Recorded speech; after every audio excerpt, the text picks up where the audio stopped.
You're listening to Sarah Hagan Backstage, with interviews and insights from years inside the music industry. Join Sarah as she talks with masters of their crafts, finding out what makes them tick, both inside and outside of the music business. Welcome to Sarah Hagan Backstage. My guest today, Ray Luzier, is best known as the drummer in the band Korn for the last 14 years, but he has played with many other amazing musicians as well. He is a former teacher at Musicians Institute as well as a session musician. I'm going to talk to Ray about all of these things, as well as how it feels to be back out on the road with Korn right now after the quarantine, and what he is up to in all areas of life. So come along with me as I catch up with Ray Luzier. Ray, welcome to the podcast. What's up? How are you doing? I'm fantastic. We're back on the road. It feels, I can't even explain that as a whole new appreciation and admiration for what I do, because it's like 16 months off now. It's like, I mean, I've been, of course, working, and I have a studio in my house. I've been doing a lot of drum tracks and things, but man, I'll tell you what, we did those festivals last weekend, and now we're on our 32 show summer tour with Stain. That when it was kind of surreal, like I'm up on stage and Chevelle was on right before us, and Monkey and I, my bandmate, are standing on stage, and he looked at me and goes, "Why is this so freaking weird?" And I go, because I'm looking at everyone's smiling faces again. They're like rocking out. And I'm like, this is what we do. This is, yes. And I was looking at the lights, and I'm hearing the sound. I'm like, why is it such a weird? Because they took this away from us. Mm-hmm. And that was like, how dare you? How could you take this feeling, this emotion away from what we do, our livelihood? Those people were just having the best time, just like, oh, yeah, And so I think when we hit the deck and the curtain dropped, I was just like, oh, are you kidding? So it's a whole new level of appreciation right now. I can absolutely imagine that. And for anyone who is listening, Ray is out with Korn right now. And how many shows have you had so far? This is last night was number 3 in Alpharetta, Georgia. And we started in West Palm and went to Tampa. And now I'm in Raleigh, North Carolina. And that's we have amazing. A day off, let my blisters heal a little bit. Got some getting back. It's like getting your sea legs back on the bus, because I'm doing this last night in my bunk, and then picking up sticks and trying to, because when I play in my studio, I'm about 50-60% of what I do with Korn. You're laying back, you're trying to focus on the groove, what the parts you're playing. I'm not hitting like an idiot like I do with Korn, So, and plus on my big Korn kit, I have a lot more real estate to cover. It's the yes kind of the wow factor on my Korn kit compared to my studio kit. So yes, getting everything, brushing off the cobwebs, getting the gears going again. Yeah, absolutely. Yeah, getting everything back to like playing. Yeah, that level, But and you said the wow factor. Your kit, I've seen pictures of it, and it's like monstrous. Like that's the only way I can describe it. Yeah, it's kind of weird, because I keep telling Jonathan this. Our singer's a drummer, and he's actually really good. He doesn't play anymore, but every time he sits on my kit, he comes up with these cool like linear patterns, and you're just like, dude, what are you doing? He's like, I don't know. He's one of those guys that picks up a flute. He can play a flute. He picks a guitar. He's one of those guys. That's why he plays bagpipes on our stage.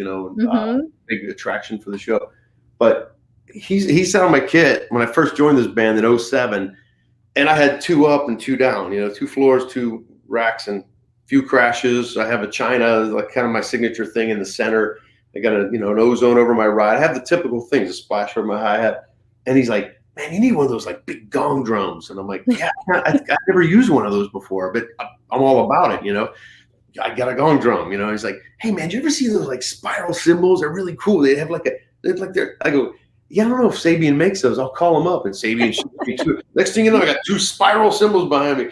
And he's like, you need some of those like Bozio, like, those things you put 2 cymbals together. And I'm like, yeah, I'll put some, radias over a 15-inch bottom hi-hat, and I'll put it.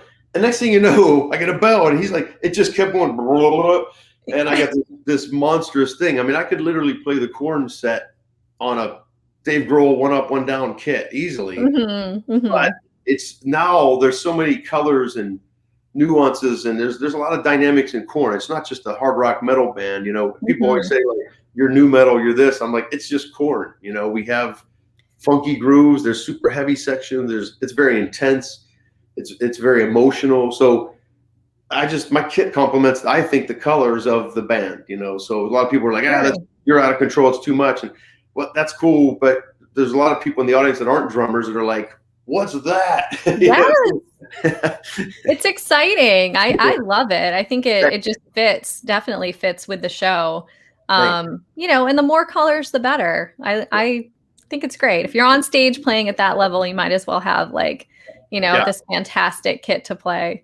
What's funny is my old tech, Abel Catfish, one of my best friends, he says to me, if you don't use it, if you're not hitting it, if one show goes by and you don't hit something on this kit, it goes away. So it's kind of funny. Like there was a bell sitting there and I went to hit it one night and I go, what'd you do with that? He goes, you haven't hit that thing in 3 shows. It's out. So like, it's funny. Like they're observing the people that work for me are actually like, you know, they take it in. So that is too funny. And I did see you posted about your China stand that was like custom made for you. It's so cool. Thanks. Yeah, Sean Lowry, you know, I like unique and creative things, you know, like I kind of approach my playing the same way. I try not to, you know, it's obviously we all look up to our heroes and our idols and people that influence us and inspire us. But I'm really weird about like little subtle things. Like if you notice my rack, there's nothing straight about it. Everything's curved and weird. And I needed everyone's I've had that, they call it the North Star, that China that's been in the center of my kit since I was probably 12 or 13. I've had that symbol, and it actually annoys people, which is very funny to me, you know. It annoys some drummers. They're always like, what do you have that thing in there for? But I've just had it there for a long time, and I think the story is I used to really look up to Tommy Lee, and he had 2 red Chinas, and I went out and bought 2 with my own money. And I cracked one, and I literally cried. You know, obviously I'm not endorsed at that time. Yeah. Well, I play ambidextrous. I'm left-handed, right-handed. I know. I'll just move it to the middle, and I'll hit it with both hands. And that's the story behind that. So, anyway, all through the years, every singer I've ever had, from Richard Patrick, you know, to the Army of Anyone band, David Lee Roth, you know, Mandy from Jakey Lee band, they always say like, "Get rid of that stupid thing in the middle. I want to see you, and I want to see you know." But anyway, it stuck with me. So now my friend Sean Lowry from Florida, he's an awesome drummer himself and an awesome artist. He just welds stuff in his backyard, and he's like a mad scientist with this stuff.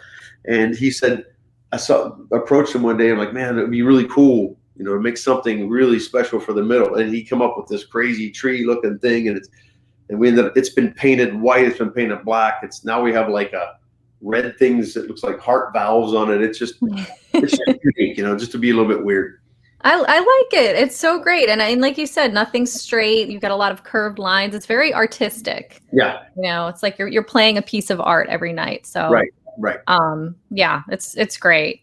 Thanks. And you mentioned that Jonathan plays drums as well. Have you ever picked up the bagpipes and tried the bagpipes, or I haven't. Anything else? No. Now that you say that, I kind of want to, because it's a weird thing. It's a breathing thing, right? And it, not circular breathing. What do they call that? It's like kind of in and out, you know. But you don't just pick them up and blow and they start working. It's right.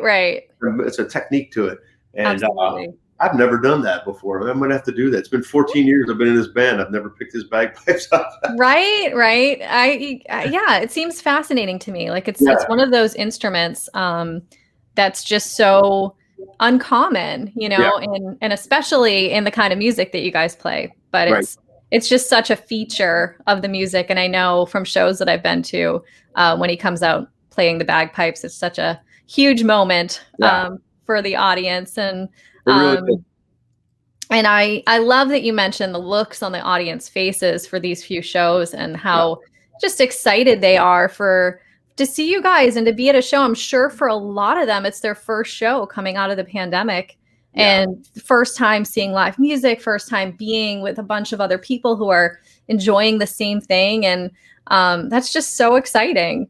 It is. It's and just like, this band that I'm in, obviously Jonathan went through a lot of things in his childhood, and he sings and screams about them, and it attracted, unfortunately, a lot of people that are in the same position, so Korn's music is very therapeutic, lyrically, to a lot of people out there. So I always say, like, when we're out there playing, it takes people away from their 9-to-5 jobs, or some people have 12-hour day jobs, so I have friends that just work and that's all they do.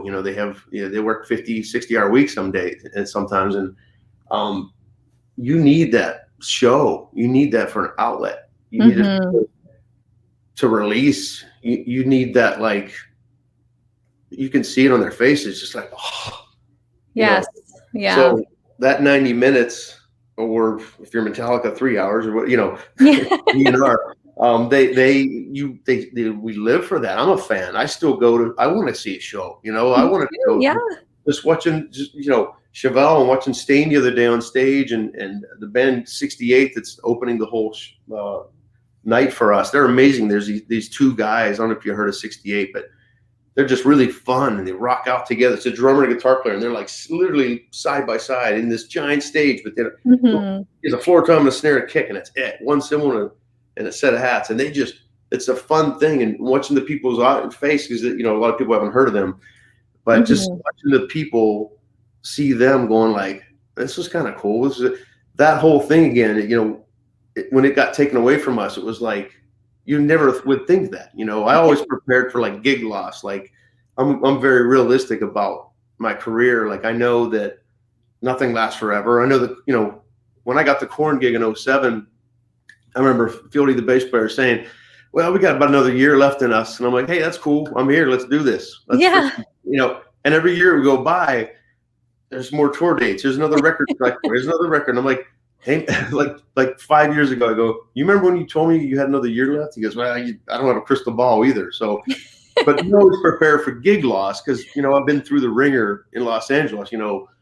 I've had many failed original bands. I've had many national bands, that were good and bad situations. And I just have a ton of experience with all that. So you kind of have in your mindset, like, Korn could call me today and say, hey, it's been a good run. We've been around 26 years. It's a wrap. And I'm not going to say, like, oh my God, what do I do? Because in the back of my head, that's always been my mentality, to be prepared for such a thing. That's just what it's like. There's no one really knows. And when you yourself, when you're in a band, it's kind of like a marriage. Some people's hearts fall out of it. Some people's hearts stay in it. Some people, like myself, I'm a lifer. Like, I'll do this till I'm 97 and I can't finger anymore. That's just, it's just the fire and the flame never dwindled for me at all. Like, it's burning stronger than ever, so, but some people, that their hearts just falls out of it. Some people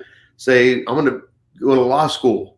Like, this whole music thing was cool for a while, but I don't have a plan B. So, right. I'm sorry I got off on another tangent. You asked me about the crowd. No, that's perfect. And that's a really great point. And it is incredibly smart, I think, to have a plan B, or at least to know in your mind that there could be an end to this part of your career, this piece of your life, because it is. This industry is tough, and things change, and people change, and life decisions are made. But you've done an amazing job throughout your career of moving into another amazing situation, one after the other. So it's incredibly smart. Well, but I mean, it was still living on the edge. It's still like there's still question marks over every move, and that's the scary thing. Is like, it's funny because I have friends that have worked for the same job for decades, and they have the same boss, and they have the same employee. Hey, Marge, how you doing? Hey, Ralph, how you? And it's just, they go into their office and they know when lunch is, they know when dinner is, or when they're done with work, they know when their vacation. They have that week of vacation, maybe 2 if you're lucky, a year. You can go do something else. And I never wanted that life. To me, that's not the life I wanted. I knew that in my teens. I'm like, I see people, especially in the small town of Pittsburgh where I grew up. I grew up in this really small town called West Newton, which is, it's out there, it's not people, they just do the same thing. A lot of them, they don't really venture out because they don't want to, I heard Melissa Etheridge talk about her own town, which is not far from mine, and say, no one's really super happy, no one's super sad, everyone's just okay. Well, I didn't want to be just okay. I wanted to have adventure. I wanted to see the world. I wanted to, play drums. And I knew if I didn't make a living playing drums full time, I would do something in the business. It would be like, because I just love the entertainment business too much. I love bands too. I love music too much, So, but with that, it's the risk. I had no idea, when I moved to Hollywood at 18, you're just like, woohoo, let's do this. And you're like, oh, wait, let me pull that knife out of my back because you trusted this person or that person. And, oh, wait, I thought it would be a little easier. Why? But you said we're going to have a record deal. Now you're saying we don't have a record deal. Why did you do that? Because I come from this farm where you trusted everybody and everybody had your back. And you moved to LA in the big city where like, hey, kid, like, so it didn't change me or didn't like jade me, but you have to put that shell over you because if you don't, you're going to get stepped on and walked on. So I learned a ton in the first 5 years of Los Angeles, 118-acre farm to Hollywood Boulevard. Right. That's incredible. What a difference. And, like you said, there are a lot of people who have a 9-to-5 job and they kind of go to work and they come home and that's their life. And there's a stability and a comfort in that. But what you did was a little bit scary and on the edge to just venture out, right? And like go to Hollywood. It is scary. And I always say, do the scary thing because then it becomes not scary anymore. Like you do it, you realize that it's possible. And then you realize, well, the next thing that seems a little bit scary, I know I already did something that was, outside of my comfort zone. So I can do this other thing. And then you kind of realize that you can do it. And that's exactly what you did. And you developed, the shell that you said, like you have to have kind of a thick skin and understand that it's not there. There are people out there that aren't trustworthy and you have to kind of find those that are and protect yourself and all of those things. But it's worth it, right? It is. It's definitely. I mean, I wouldn't have changed a thing. Like I remember talking to my mom, going, "What were you thinking? You dropped me and my guitar player from Pennsylvania off in the middle of Hollywood Boulevard and left." And she, "Raymond, we trusted you. You had a good head on your shoulders, and we knew you would do well." But now I'm thinking like, 2,600 miles moving away. It's one thing because I always wanted to go to New York, and my guitar player talked me into going to MI, a musician, and because that was kind of an excuse to go out to meet people to make connections. I don't know what that meant. I didn't know what networking meant. I didn't know. I just thought like I'm going to get so good, or I'm going to try to get so good that people won't turn me down. And that doesn't, so I'd lock myself in my drum lab for 6 hours a day, and then I'd play with my band all night long. And I do that every single day. And little did I know that my friends that could play just a steady groove with good time were getting these big gigs. And how'd you get that? No offense, but you only know like 4 grooves. And he's like, yeah, but I was at the Troubadour. I gave my business card to this person. And next thing you know, we're having a beer. And I'm like, I didn't know that life. I was the geek that stayed in and I want to play in this band. I want to play in that band. Well, you need to go out and network too. So, but LA is a different animal. It's a, I don't even know how to describe it unless you really go through and live there, and I have friends moving out there now to try to do the whole dream and it's like, they're like, what advice can you give me? And I'm like, yeah, here's the thing. So, here's the, and I just stumble because where do you start? I can't even, it makes me like, my stomach just turns when I hear somebody going like, I want to do what you did. What do I do?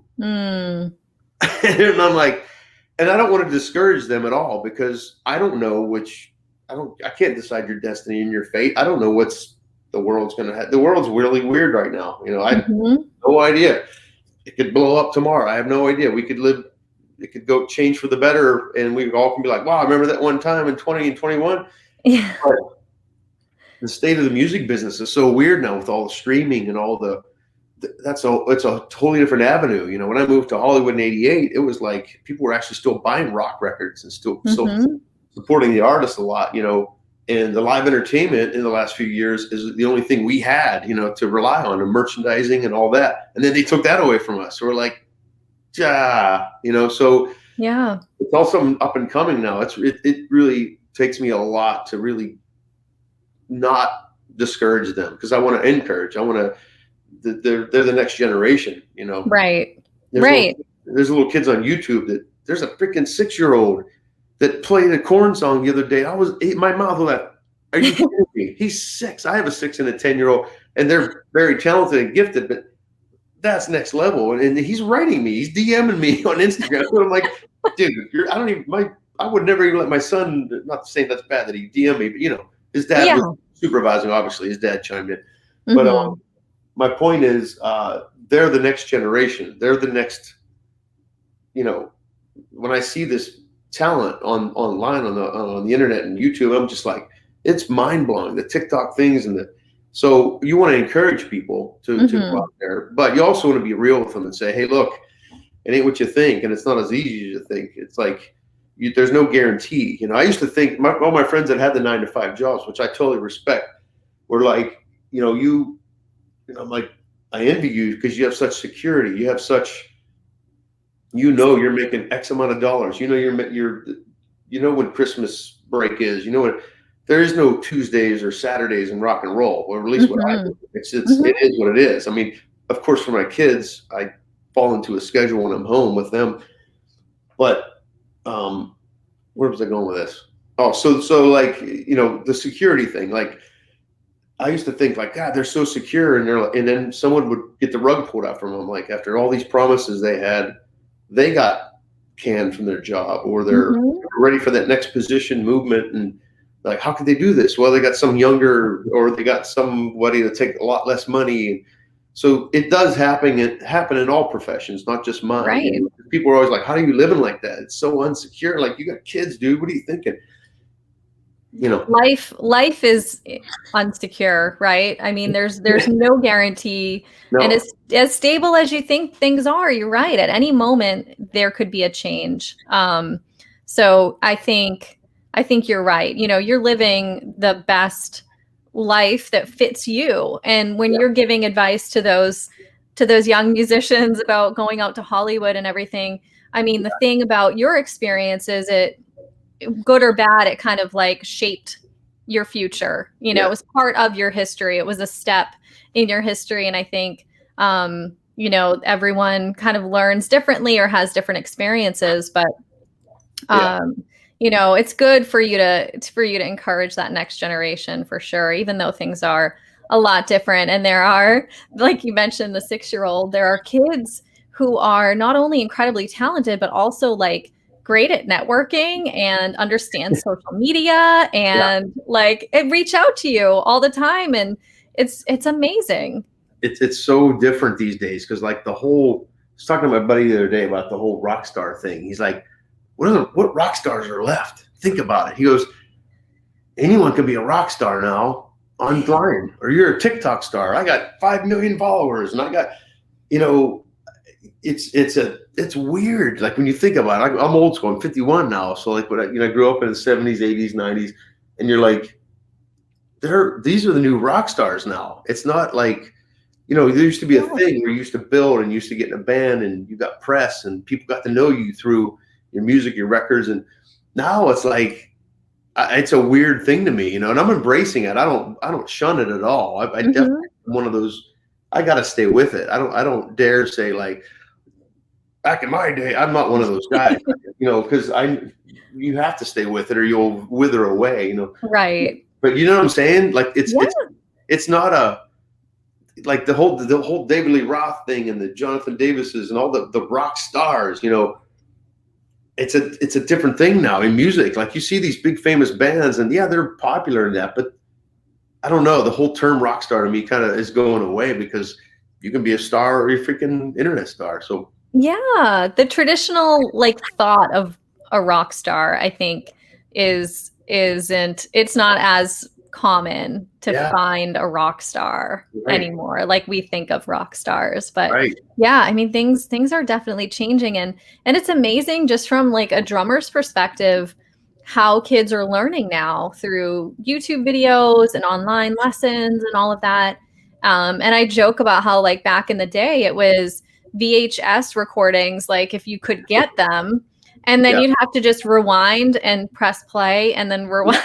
yeah, So yeah, the process of learning, you really had to find a teacher, find mentors, to and go to clinics and things like that. So, yeah. it has changed a lot. But it reminds me actually, I'm just thinking about the first time that I met you was actually at a clinic from one of our favorite drummers, who is Dennis Chambers. And Dennis was doing an artist in residence at Berklee College. And I remember I got a text, um, and it was like, Ray Luzier's in town and he wants to come and see Dennis. And I was like, yes, that needs to happen. Like Ray and Dennis need to meet each other or Yeah. see each other. Maybe you had met him before, but I was so excited to get a chance to meet you because I didn't work, I worked for Zildjian for so many years, and you were a Yeah. Serbian artist, a long Right. time Serbian artist. So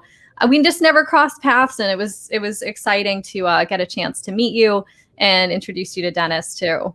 Yeah, I've always heard about you. It's funny too because you always hear about people that are in the biz and the ones that the artists like a lot, and you always had that rapport in relationship with artists. You came highly liked and highly respected. So Oh, thank you. even though we didn't meet or was bound to happen someday, here we are. Right. Yes. It's weird, Yeah. the whole endorsement thing, because I'm pretty loyal. Sabian was the first company that believed in me when I was playing clubs in front of 13 people at the Troubadour. Mhm. I remember, just it's another thing with the whole, as you've dealt with many, many artists in your career. It's like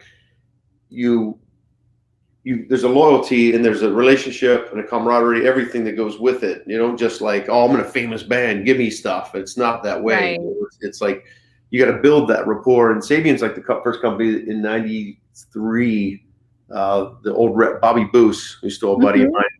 mine, he came to this club, and I just got the Jakey Lee gig, the guitar player from Ozzy, and I was so embarrassed because I had a cracked Paiste, a cracked Zildjian, a cracked Camber, a cracked Sabian. I mean, literally cracked everything. And I was like, Mhm. I got the gig, but I just couldn't afford gear. Yeah. And I was on a few Shrapnel records at this independent label. I was playing on these Guitar Shredder records. And the tech just got a Pearl Jam. He was teching for Dave Aberzee's. His name was Dave Ivey. And he comes in, he goes, I'm not setting this crap up. Like, what are you killing me? I go, dude, you got to ask Jake if he's got a budget because I need to buy gear, Yeah. So anyway, my original band was still playing at that time when I got this gig, and he came to see me, and he goes, he believed in me as an artist, as he knew he saw, I don't know, an ounce of something that was going to be in the future, and Yes. I was a lifer kind of thing, and he goes, okay, here's 10 cymbals, they're not yours, but I'm giving you 10 cymbals loaner. He goes, if you crack one, we'll replace it. Well, that was '93, and I haven't paid for a cymbal since. So it's like that was like, you believe in me, I'm going to believe in you, kind of Absolutely. thing. So, and that holds true with my 14 endorsements today. I have literally 14 companies that look after me, and I got to, the whole thing. So, and of course, there's times where you have to change, and people move in the companies, as you did, Mhm. and that things just happen like that. I mean, Mike Ferris in Pearl is now the studio guy at Pearl. He's not the artist rep anymore. Well, Right. that bummed a lot of Pearl artists out because he was the guy, and so I understand that, so, Yeah. poor Yeah. John, the new artist rep, he got thrown to the wolf pile because it was like, he's young, he's 26, 27 when he got hired at Pearl. Like, wait, I'm taking care of this roster. All these I months. know, right? Yeah.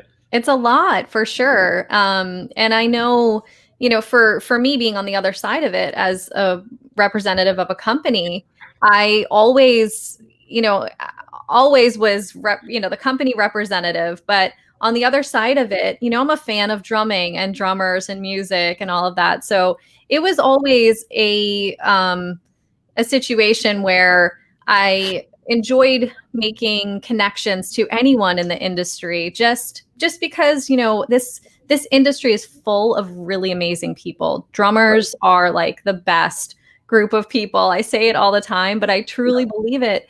Everyone takes care of each other and, shares with each other. And sure, there's some like, good-hearted competition there and everyone wants to be the best, of course. But there's just this community that's so caring about each other. Yeah. And I love that. It's so good. I'm with you on that. Yeah, it's totally true. Because even at MI, I used to teach at PIT for off and on for about a decade. And I was way too young. I look back and I'm like, why did they hire me at 22? Like Ralph Humphrey and Joe Picaro hired me at MI. And I look back at them, I'm like, what the heck? But they needed a rock program. There was no rock teachers there and everyone was complaining. So I started 3 hours a week with a double bass curriculum. And then I started teaching privates and then more and more classes. Next thing you know, I'm at 33 hours a week. Wow. But what other job can you have that like, hey, I'm going on tour with David Lee Roth. I need to take the next 2 months off. They love that because their staff is on tour with David Lee Roth. So they think MI look good. So they actually, anyway, wow, my brain is gone right now. Would you ask me before this? I'm sorry. Oh, no, that's okay. I was just saying the community, the drumming community is so great. But MI, sorry, I'm literally, I feel like about 4 hours of sleep right now from the show. No, you know what? And let me take this moment to just thank you for doing this on like no sleep and like rolling into town on the bus and rolling off the bus and getting on with us. And thank you so much. No, of course, I'm all about it. It's weird because like this is the first week on the bus, so as I'm sitting here, my brain is doing this. Literally, like, I feel like I'm swaying, and I'm like, oh yeah, I'm grounded right now. Well, I can sway too if that helps. Yeah, there you go. The whole thing is just we had a still Ray, so the whole thing's gonna. Yes. No, but well, that's what they say by sea legs. If you ever hear, if you non-touring people out there, if you ever hear someone say, "I have to get my sea legs," that's what it means. You get that whole gist of like, oh, I'm checking. This is my 5th hotel room in 5 days, and just waking up in town to town. This morning I didn't know where we were. I swear I didn't know we were in North Carolina. I woke up and I like looked out the front bus window. I'm like, North Carolina. Oh, we must be in that Raleigh gig. Like this is already, and it hasn't even been a week. And then you try to like you leave your hotel room and you don't know which way the elevator is or like what your room number is or any of that. And I still have key cards in certain bags, and I'll pull out the key card from 2 hotels ago, and I'm like, why does my key not work? Oh, this is 2 days ago. I didn't mean to. But there's so many different factors, and then just getting used to people again, and you're around these. Thank God I have a great band and crew to be around because some people don't like their bands and crew; they don't want to be around it. But anyway, so my years at MI, I always noticed like. Guitar players would come in and, I did this thing called open counseling where you sit in a room full of 5 to 20 drummers, and they'll come in and say, hey, I can't figure out this Dream Theater song. I can't figure out, I have a jazz guy that can't play Back in Black on drums. And anything and everything, we just talk. And I learned so much through that because there was guys in there that played circles around me in jazz and Latin. And I was like the rock guy, of course, but you constantly learn. I don't care if you're the teacher or the student, you're learning, so. But all the guitar players would come down and go, "What? You guys are just geeks. You just hang out and talk and laugh, and you're. How about this? And check this out. I got this thing." And I'm like, "That's how we are." The guitar players, like, you see them in the cafeteria. They're like, doing their tapping and their string skipping, and they're like, and you can tell the other guy comes in and they're like. Yeah. So, but have you tried this? And then this is like there's a challenge thing between the guitar. Like I can do that too, but here's what I do. I do a hammer, and I do this with and it's like this. Drummers don't really do that. I'm not saying all guitar players. Some, of course. Yeah. But most drummers are like, that's badass. Well, check this out. You can add this to that, and in any different level. It can be like a beginner to a whatever. I've sat with Bozio. I've sat with Portnoy. I've sat with the greats and swapped information like that. And it's such a cool thing. There's no egos or attitudes, Eddie Grave at the last drum festival in the UK. He's so funny. He's like, so can I sit on your drums? And I'm like, yeah, sure. And like, Benny Graves sitting on my, he goes to hit my North Star, and he's just like, that's comfortable for you? I go, I never said it's comfortable. It's just, it's there. And that's what I. So, but it's a joke thing. And we go out to dinner, and it's Chris Coleman. It's all these just monster drummers. And we just have the best time talking, laughing. And, so yeah, there's definitely something different in the drummers community. Absolutely. Yeah. And it's just such a small industry. Everyone really does know each other. And even if there's someone that you don't know, someone who knows that person, and, everyone knows each other's families and all of that. And being in Nashville too, there's a community there that's just like its own microcosm of drummers. Like the Nashville drummers are so tight and always like, helping each other out. And a few times someone's been hurt and not able to go out and on their gig, and then another drummer will sub and just hold that spot for them until they recover, and or deal with a life situation. It's just such a great community. The Nashville scene is so much different than LA. Like I've been here 7 years now down in Franklin. I live south of Nash, and it's like I still don't feel like one of them. It's really weird. Like on my own, I kind of hide in Franklin, and all the local drummers, I don't know what they think of me. Because like I'm buddies with a lot of them. Like I love all the Rich Redmond, Jim Riley, Near Z, all these like phenomenal drummers out there. We're all buddies, but it's weird. Like I have a lot of friends that play the Broadway Strip, every night, every day. They'll have gigs from like 4 to 6, 8 to 10, 10 to 12.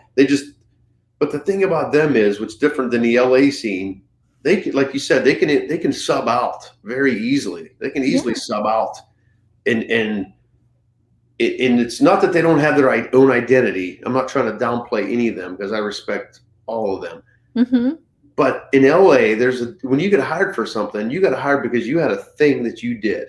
There was like I really like the way you did this, or you have this feel when you play a shuffle, or you have this thing. And in Nashville, a lot of those drummers on the Strip, in my opinion, aren't getting paid what they deserve, because they're working their balls off. I mean, they really play a lot, and they're great. They're phenomenal drummers and musicians. I see people, you go to an ice cream shop in Nashville, literally like the size of an ice cream shop, and there's this dude in there that sounds better than John Mayer on a guitar with this, and he's got a tip jar out, and you're like, you should be in arenas. That's how the musicianship out there is next level stuff.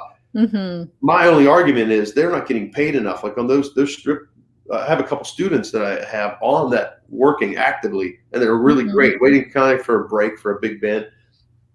And I find out what they're getting paid, and I'm like, dude, why don't you ask for more money? He goes, because there's 150 drummers right behind me. I'll do it for cheaper. Right.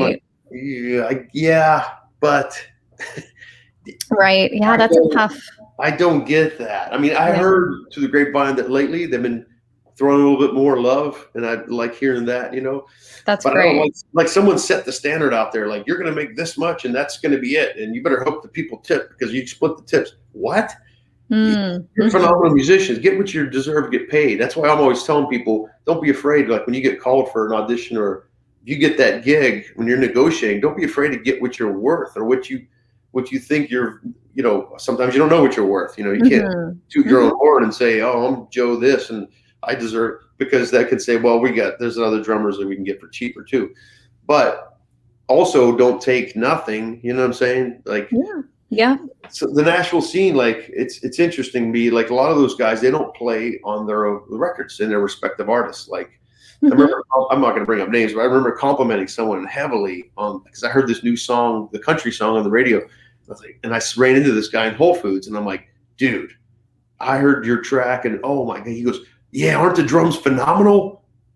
And I was like, wow, you really like yourself, in my head. Because I would never say my drum track's phenomenal ever. Sure. Right? My best playing on the planet. I would never say that just because I don't say that. But he goes, and I go, yeah, man, they're really good. He goes, yeah, Near Z knocked it out of the park. And I went, oh, you didn't play on that track. He goes, oh, I never play on the records. It's Near Z is one of the most famous session drummers out there. He played. Right. And I'm like, oh, I see. But they have no problems playing the tour.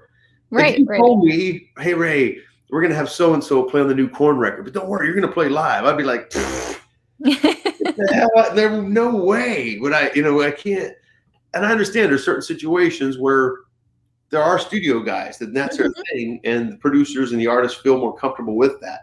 And their thing is better live drummers than better studio drummers. I get it. I thought I was Mr.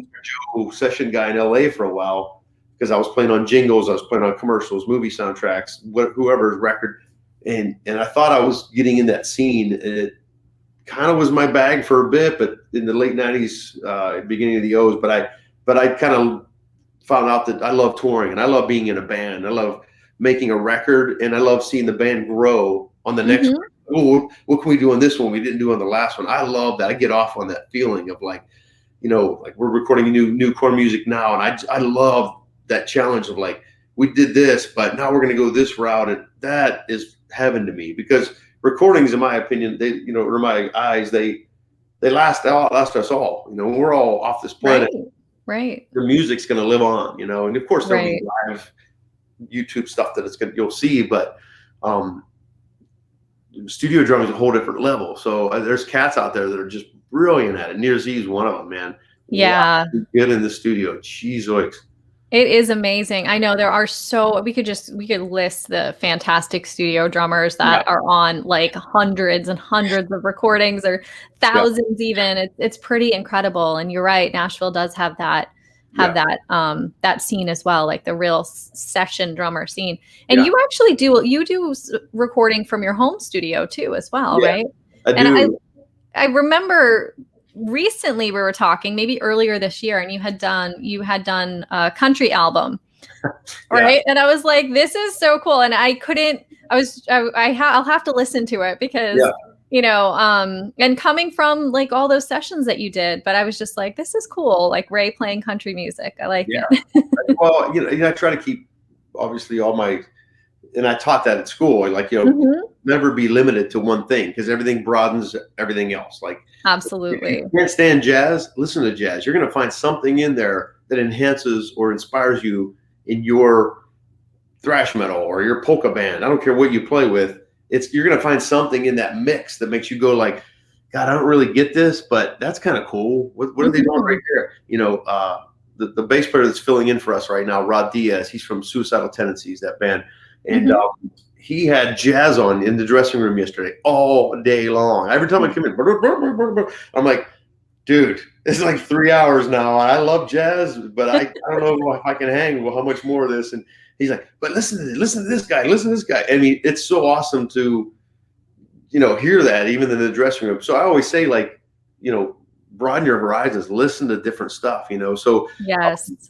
Through the years, I've been challenged, like Ray, can you play on this? Can you play a bossa nova? Can you play a samba? And I'm like, I can. Is it convincing my Amish pig farmer, West Newton, Pennsylvania ways? I don't know if you want. I'm not exactly Tito Puente, so I will give it my best shot. And I do. I can. I've been on records, not big ones, but I've convinced people, and I've done basic swing, believe it or not. But country is a whole other world to me. It's like there's a beauty about the simplicity of what they do, and the groove has to be so strong. You can't get in the way of that vocal, because the storytelling is everything in country, right? It's not about like, check out that, Swiss Army triplet I did getting into the chorus. They could give it, you can get fired for that, right? Yeah, exactly. Yeah, it's an incredible style of playing, like being in the pocket, right? For just consistently and then flavoring the music in the most appropriate way. Yes. It's, some of my favorite country drummers have their own style that they bring to that. And I always love listening to that. But you listening to and teaching and recording other styles of music, like, brings things back to your playing and your style too. Even if it's subconscious, I just love that part of it, like that part of drumming where you're constantly learning and you're constantly bringing things kind of like back to your core competency. But you're right. It's always good to change things up and keep things fresh and explore different styles of music. And to top it off, on this record is Mr. Billy Sheehan playing bass, and everybody knows Billy, like, he's Yeah. the most insane, most unique, creative bass players out there, for what he does. And he's the one that turned me on to John Statham, this record that's going to come out later this year. And when Billy approached me, he's like, Ray, you have to hear this guy. You have to hear his songs. I mean, it's some of the best songwriting I've ever heard. And I look up to Billy. He's one of my dear friends, and he's also such a huge influence to me, because back in the Talus days, to when he got the David Lee Roth gig, to him and Chambers playing in Niacin, to Winery Dogs, Sons of Apollo, you name it, all the bands he's ever done, I just hail and respect that guy. And he's 66, 67, and he's still on fire. He's like practices every day. And so when we have this little rhythm section thing going through the whole quarantine, I have a home studio. He has a home studio. We live about 10 minutes from each other. And he turned me on to John Statham. He's like, you have to hear this guy. And I heard, this is beautiful, man. Like, he's going to do well. He goes, I want you to play on this record. I go, dude, this is country. Like, it's kind of country mixed with like a little bit of 70s classic rock, like little cool stuff going on and petty and all that. But it is, I mean, subtleties, like the nuances and the finesse.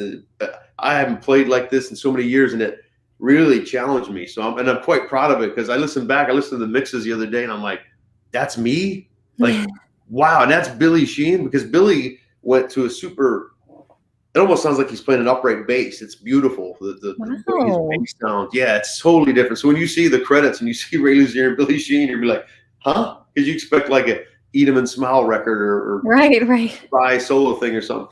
So it's even to him, it was beautiful to step out of his comfort zone. And so we've been doing stuff like this together all through quarantine. It's been really great. That's so great. Yeah. I love that. And you mentioned growing up on a pig farm, right? And I was joking, but okay. But you did grow up on a farm. 118 acres. Yeah. It was a dairy farm, and it was like it's our neighbors owned it. We kind of lived on it. And we had this giant old farmhouse, 4-story farmhouse. It was huge.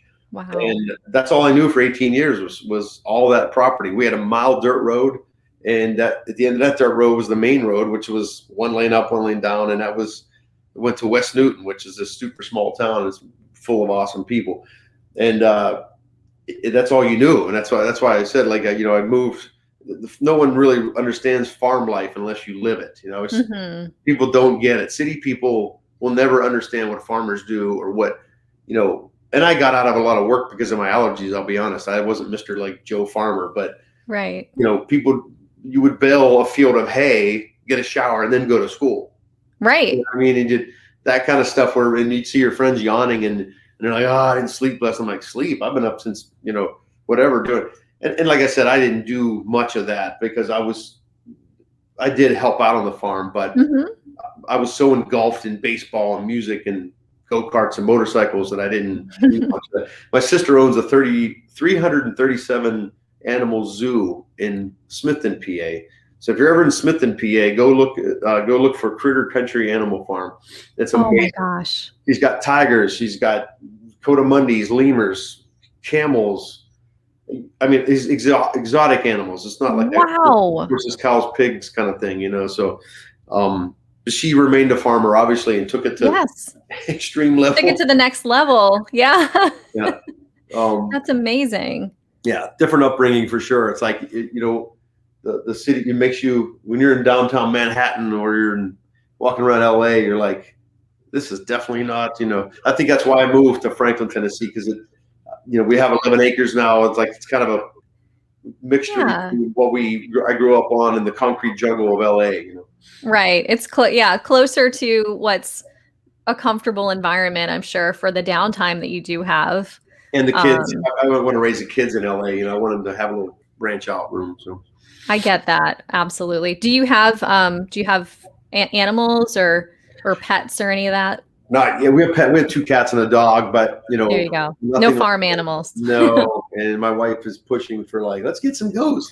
I'm like, yeah, let's wait on that a little bit, because it's a whole other animal, Yeah. Pun intended. Pun intended. There you go. But I wanted to mention though the work, even though you said you weren't constantly working on the farm, but that the work ethic that you experienced and you saw, and the up with the sun and the baling of the hay before school and all of that. I feel like that lends itself to being a musician in this industry, because it's like working harder, being the one who does more in order to get the auditions. I remember I read somewhere that when you auditioned for Korn, they had asked you to learn a certain amount of songs, and you learned like 3 times as many songs as you needed or something like that. Mm-hmm. And I think that's just what it's about. It's about like, who's going to put in the work, make it happen, put the time in, get less sleep like you did today to be here. Yeah. Absolutely, 100%. I mean, and that did transpose from, seeing the hard work ethic of the farm, and it does transfer to what you do in your career. I believe it 100%. I'm not saying that, like, if you were raised as a lazy person or a whatever, the opposite of that. I'm not saying you're not going to be successful in that, but it does, your mental state is a totally different ball game, because whatever I do, whether it was, I pitched and played first base in baseball for 8 years. That's what, and anybody knows baseball, the pitcher's no joke. Like, you got a lot of pressure on you, and you got to be decent at what you do. So I've always pushed myself, not really knowing that I was pushing myself.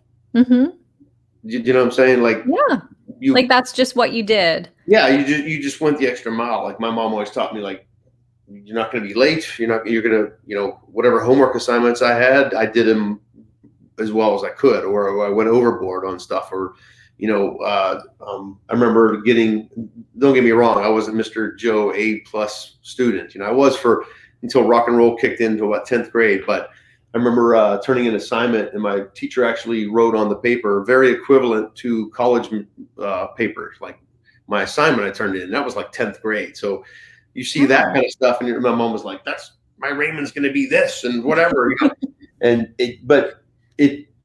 It made me, like, practice harder. It made me, and I still have a ways to go. Trust me, I'm nowhere near where I want to be. But because I think that's what we were talking about before, in a musician, you're constantly learning every single day. And if you're not, you probably should go to do something else, because you may not be interested in it anymore. I'm totally interested in, finding out new stuff and new avenues, learning new music.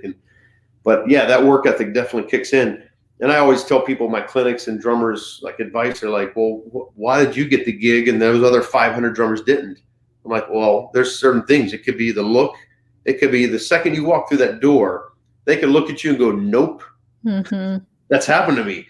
There was one gig where they wanted guys, and it's funny because I got the Korn gig that has dreadlocks, and I didn't get a gig back in the 90s because they wanted a African-American drummer with dreadlocks. And I'm like, well, why did I get the call? Why is it comes from the farm, So, right.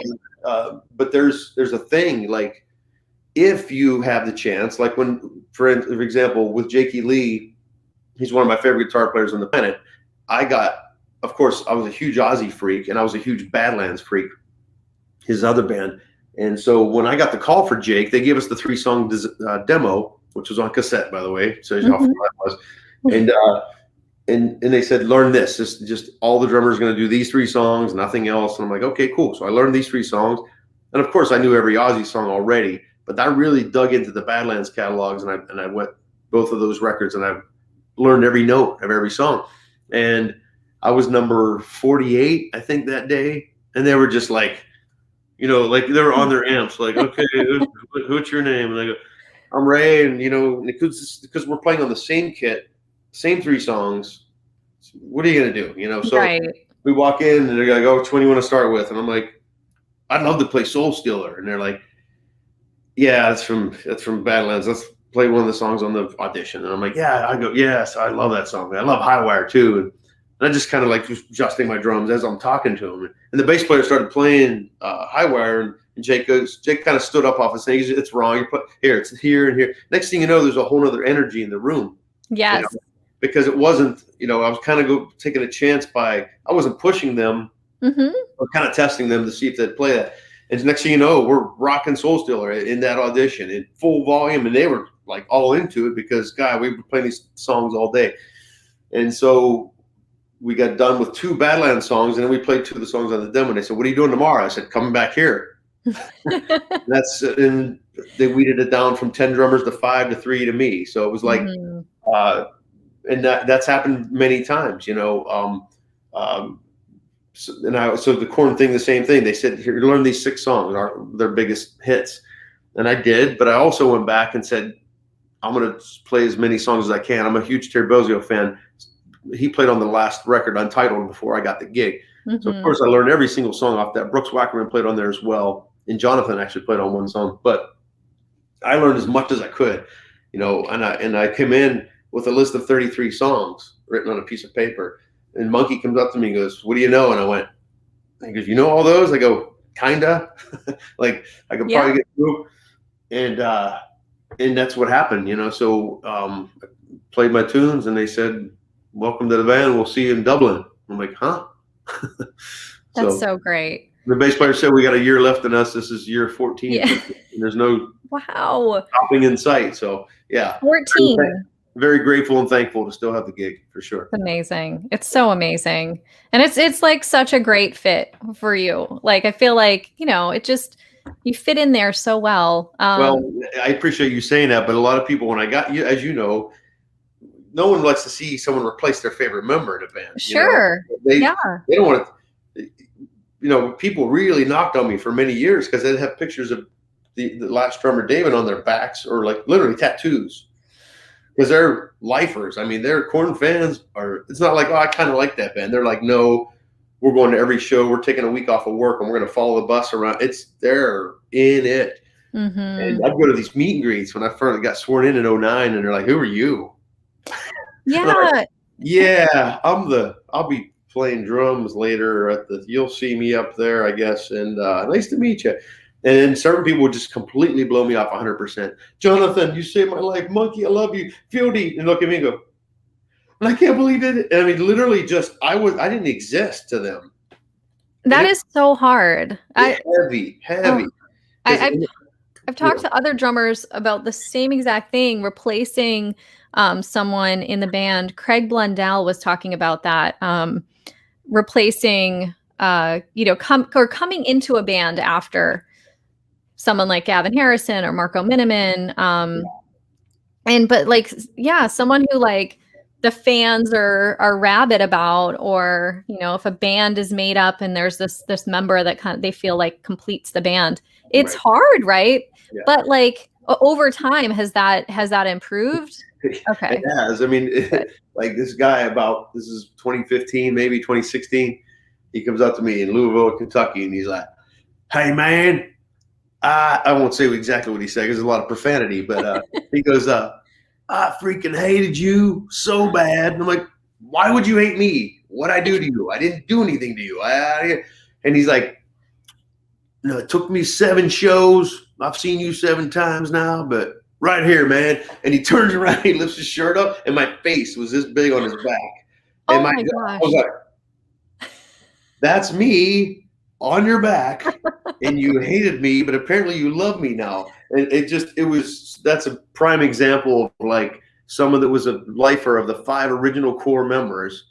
Mm-hmm. And then some new dude steps in, which it's funny because how much experience I've had and how many bands I've played with, I was still the new guy, you know, I whatever. But those situations, and that's happened so many times. My mom was funny because she'll go, Raymond, I found another tattoo of you online on someone's body. And she's up to like, I don't know how many, 50 some tattoos of me, either my signature or faces on people. And it's pretty weird because that's how much lifers they are and how much their own lives. I mean, you don't get someone's face tattooed on you unless they really mean something, you know? So yes, that's pretty serious. That's as serious as it gets, I think. Right.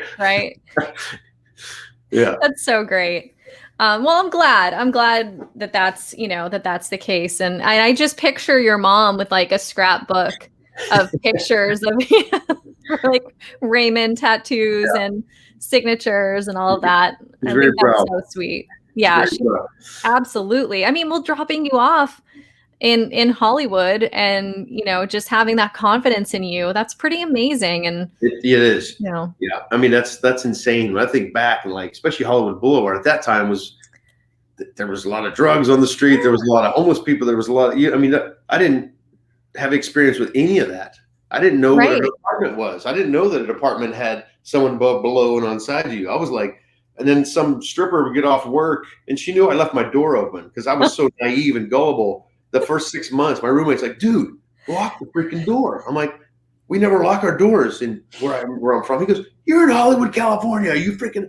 So the stripper would come off her shift from the 7th. I'll never forget. Open the door, come over in her underwear and like a bra going, I'm hungry. What do you got? I'm like, peanut butter and jelly. And then you'd hear this guy in the hallway yelling at the top of his lungs, like, I told you never to. And I'm like, oh, someone's fighting. And I look out, he's learning his lines because he's an actor. Oh, so my gosh.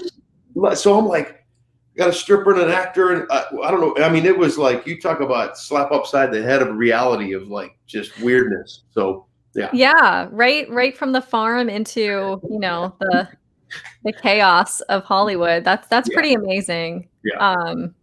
Wow. That's incredible. I didn't have money when I moved out there. And I remember like these same homeless people every day. I'd walk past hey man, what do you got today? I'm like, I don't have anything. And I would have given this homeless guy like half my Chinese food sometimes. Cause I remember the Chinese place had like this $4, you'd get this overheaping plate of food. It would last you breakfast, lunch, and dinner. And I would give him that, just because I felt so bad. I'm like, I guess that's what you do, right? Little I know, unfortunately, some of them are fake and they're scamming people on Hollywood Boulevard. They're waiting for a bus of Japanese people to get off and giving them $5 bills and they're putting dirt on their face. And all this stuff you're learning, like, I know they don't call it Holly weird for nothing. Right. That is the truth. Absolutely. Yeah. And it's a learning experience. Yeah.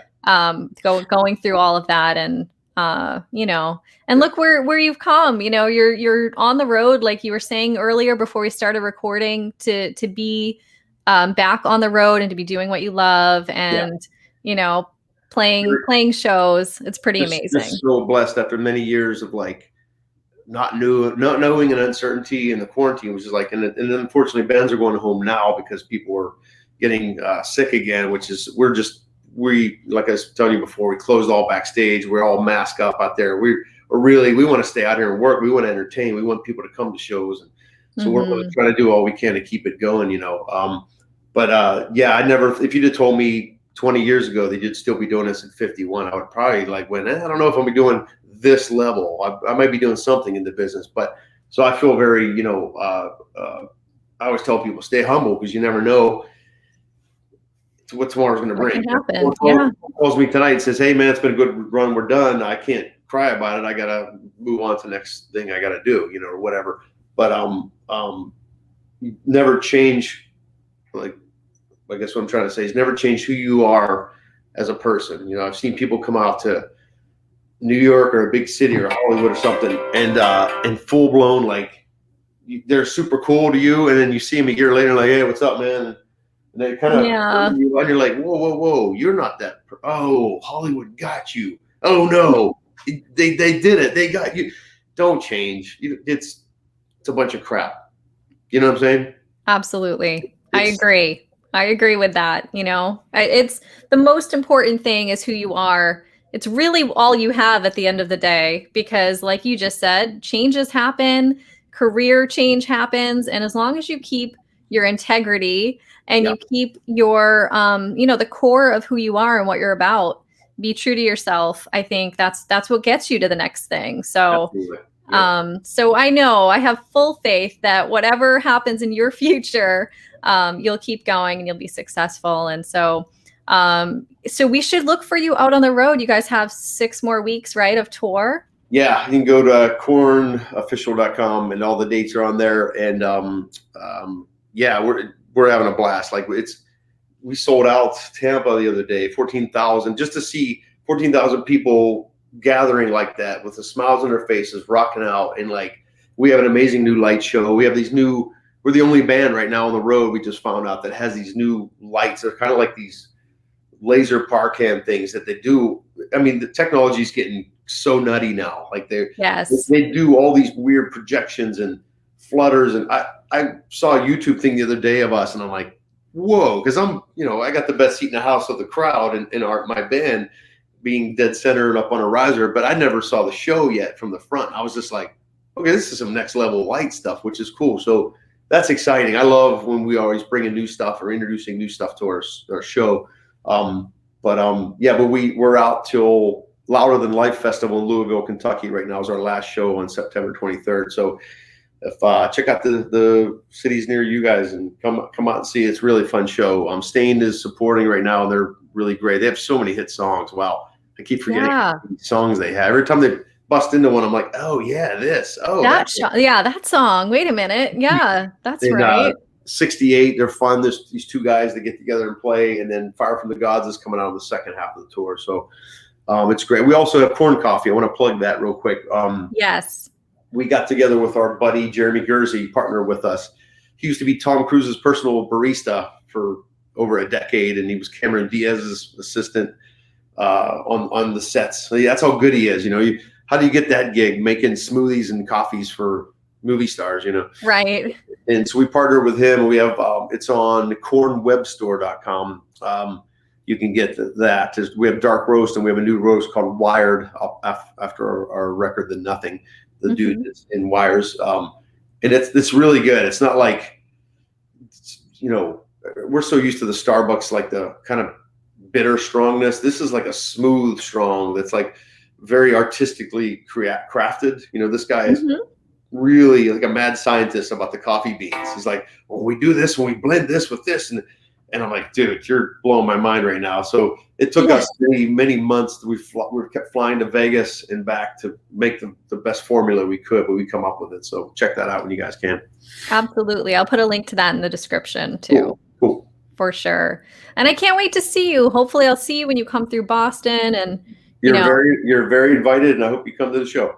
Absolutely. And I'll be following along as I always do on social media. I'll also link your social media so everyone can follow along with you as well. Thank you. And wishing you guys the best out on the rest of this tour and into the future. Can't wait to see what's ahead for you. Thank you. I appreciate it. Really great talking with you. Absolutely. You too, Ray. Thank you so much. Okay. Thank you. Bye, guys. Bye. Thank you for tuning in today. Join us each Tuesday for new episodes of Sarah Hagan Backstage.